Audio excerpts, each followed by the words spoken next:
the craze. Like if I had a 16-year-old son who was going to be a YouTuber, I'd say make a faceless channel, develop a lisp, and just talk shit about famous comedians and podcasters.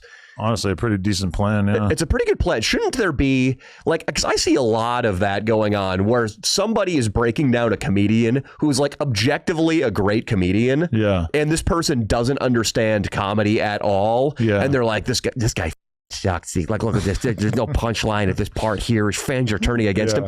Like, there should be like the person you're talking shit about should get at least 50% of the ad revenue if your whole channel is built on talking shit about people.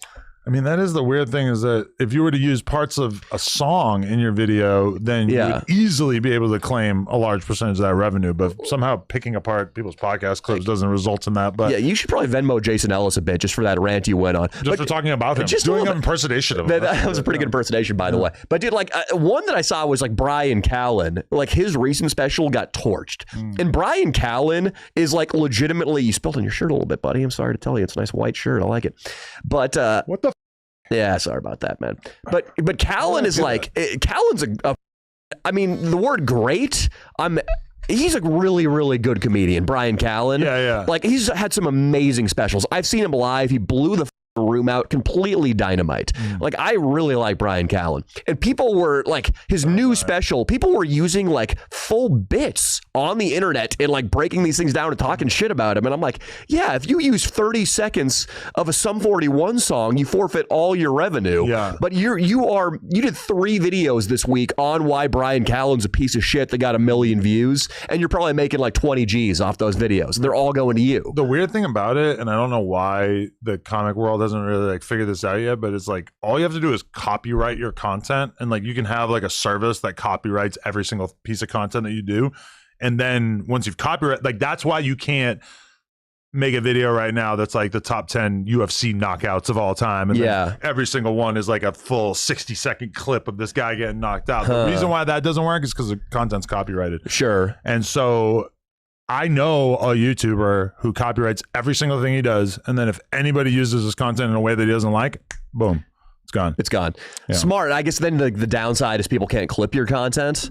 But maybe you could allow that. Maybe you'd have discretion just to allow that. But then that works out for them too, because then they clip your content, it gets taken down, they message you and say, yo, like, can I get this back up? And if he with you, he's like, yeah, sure. Yeah. And if he doesn't with you, no. How much does that cost to copyright your content? Probably not even that much. It's not that crazy. Yeah. I mean, is there like a process you have to go through every time you upload a video, or is it like a one-time, this channel is copyright protected? This guy has somebody on his team who's able to just do it all for him. But so I don't know how much work it actually is, and I haven't checked with him in a while about how this is going, but he seemed very enthusiastic about it last time I talked to him.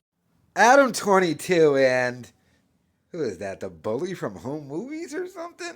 I don't know. They're really complaining that me and other YouTubers are making fun of Brendan Schaub and Bryan Callen and the other Rogansphere comedians. Oh, God forbid. Adam watches all of it. The whole Adam22 thing is weird because when Schaub sued me and took down my other channel, like a week before the lawsuit happened, Adam22 just subscribed to me out of nowhere right after he had Schaub on his show. Then I got sued. Then he subscribed to this channel. Then he unsubscribed or hid his subscriptions or whatever. But I always found that weird. Obviously, they had to have talked about it. I always wondered if, like, Adam22 gave Bappa the advice to sue me. Because he just came up with a whole thing there with copyright. Like, the YouTuber he was talking about was Vlad. Vlad does that whole copyright thing. But this is what the lawsuit was about. They have those companies. It's called, like, Bent Pixels. Those companies that just go out and they do it for the Rogansphere. If you use a Joe Rogan clip, most times, Bent Pixels or what's the other one? Super Bam. Or mainly you'll be dealing with, like, Bent Pixels, though.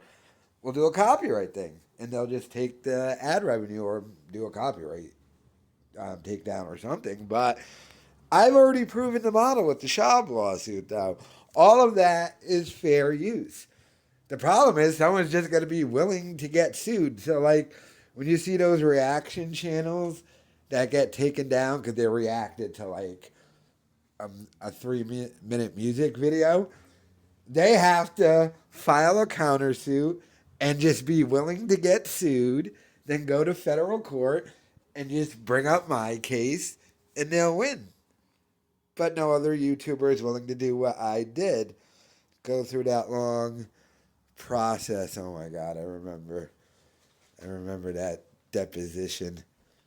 Me in a law office in Providence while Schaub's lawyer from LA is on Zoom.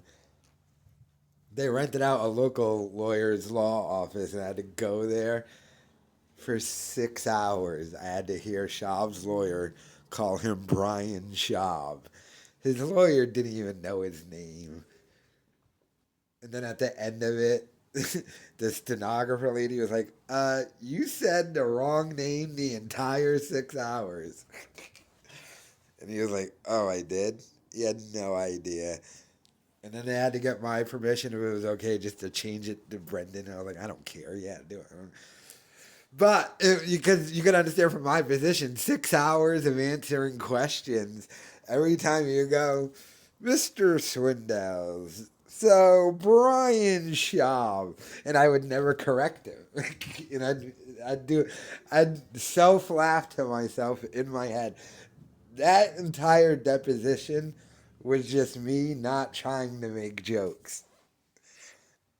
That's what that entire thing was. It's pretty funny though, but let me know your thoughts in the comments. You know, another thing I was thinking about, other than being a cuck, Adam22 so wants to be in the Rogansphere. Like, that's why he's buddies with Schaub. He's just trying to get into the Rogansphere. Like, his dream would to be on Joe Rogan's podcast. He even went and did Legion of Skanks and stuff. Everyone there hated him. He was terrible on it. Not really his lane, though. But, like, that's his dream, is to get to the Rogansphere. That's why, like, he pays attention to all the channels like these and stuff and knows this world and is baffled by it because his channel has had a definite death from where the heights of where it was at and stuff. And, like, this dude, he's a rich kid. I kind of like Adam now.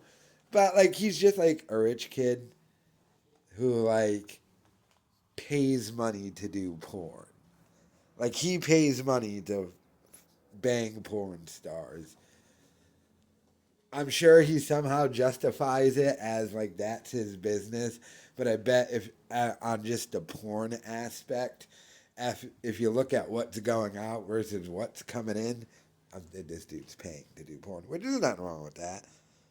There's the whole cuck thing with his wife. That was pretty funny, though. But, yeah. But, like I said, I like Adam22. I like the fact that he pays attention to this world and stuff. Even though he'll complain to take his little shots, I just find the shit to be funny. But let me know your thoughts in the comments.